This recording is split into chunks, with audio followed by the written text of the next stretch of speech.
With summer just around the corner, join me for a spring day of homemaking as we tackle some indoor and outdoor projects, and I share with you my most ambitious homemaking skill that I'm in the process of learning. Welcome back to Simple Sacred Home. My name is Paige, and in today's video, I'm going to be taking you through a few days of homemaking in the spring, what's going on in our real day-to-day lives with our homemaking and getting things done around the home. And I thought it'd be really fun to take you guys along and share what I've been learning, what I've been working on, and some new skills that I'm learning, which are very ambitious, but I'm very excited to take you guys along on the journey. If you are new here, I have a whole series called Learning the Art of Homemaking. Within the last year or so, I've really had this desire to grow in my skills inside of the home. I think there is a huge push to have all of these dreams and goals and achievements we want to reach outside of the home, and yet in doing that, which I don't think is necessarily a bad thing, but we've lost the art of homemaking. We've lost the art of learning how to make our homes beautiful, to be a place where we want to come home to. It's a refuge at the end of a long day. It's a sacred place. And so while I am a wife, I also work full-time in corporate America, and I've just really never had to tap into those homemaking skills. When you think of a homemaker, you think of somebody who stays at home all day, takes care of the house, takes care of the children.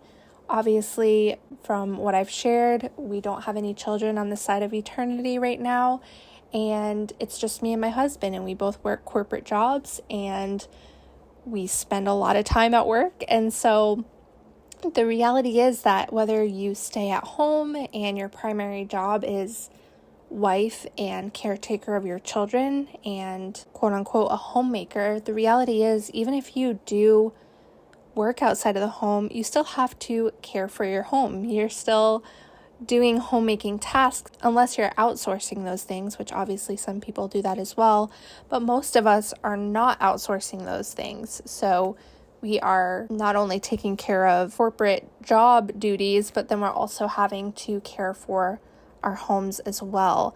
And I've always struggled being able to balance the two.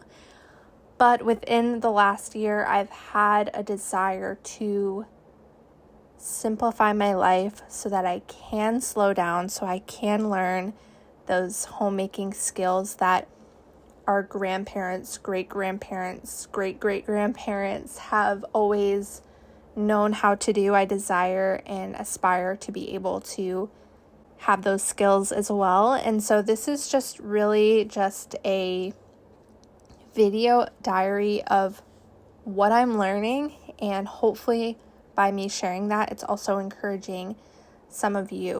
Recently, I actually heard someone who's been a homemaker for over 15 years talking about if she had one tip to the woman who's either single or has maybe one child at home, it's to learn those homemaking skills now while you have some extra time, even though regardless of what season you're in, it's going to feel like you don't have time. The more children you have, it makes it harder to learn those skills because you just have more of life's demands, more people that you're responsible for. And so if you find yourself currently single or you find yourself married but without children, then this is the time to learn the skills. And of course, you can always learn them. It's never too late to learn. So if you do have a bunch of littles running around, don't hear me and think that I don't think that you can do it.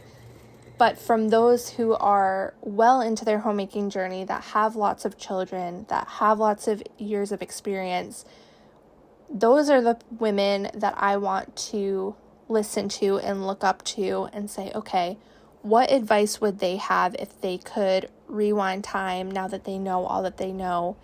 And time after time, you're going to hear them say, learn the skills and practice the skills now, even if you're not in your ideal season, or maybe you feel like you can't learn the skills because you don't have a bunch of kids running around, or maybe you feel like you can't learn the skills because you work full time.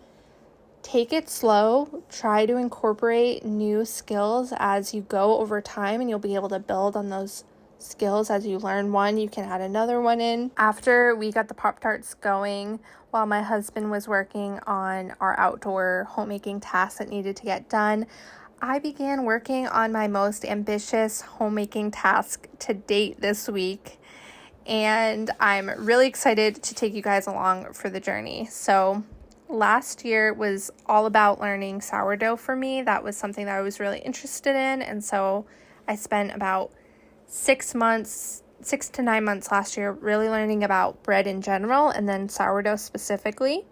And this year is all about learning how to sew.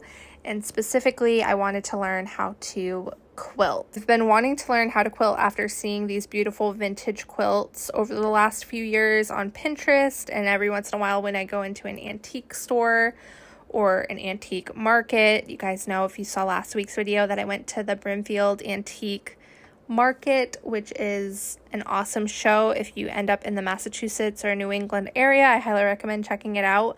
But you know that if you've ever found a vintage quilt, that they are very expensive. And so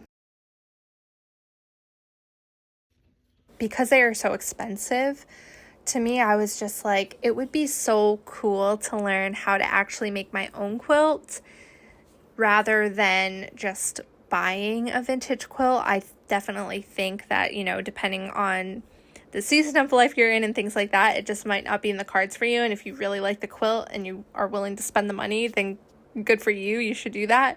But for me, I was just like, I know it would be so cool to find a vintage quilt and one that's in beautiful condition, and to know that there was such a story behind it, and now that you get to purchase it. Like, that's why I love antiques and vintage items, because of the story that these pieces tell that you might not know, but they're there, right? So I totally get that. But I started thinking about it. I was like, what about the stories that my quilts could tell if I learned that skill and was able to make quilts that I could hopefully, Lord willing, pass down in my future?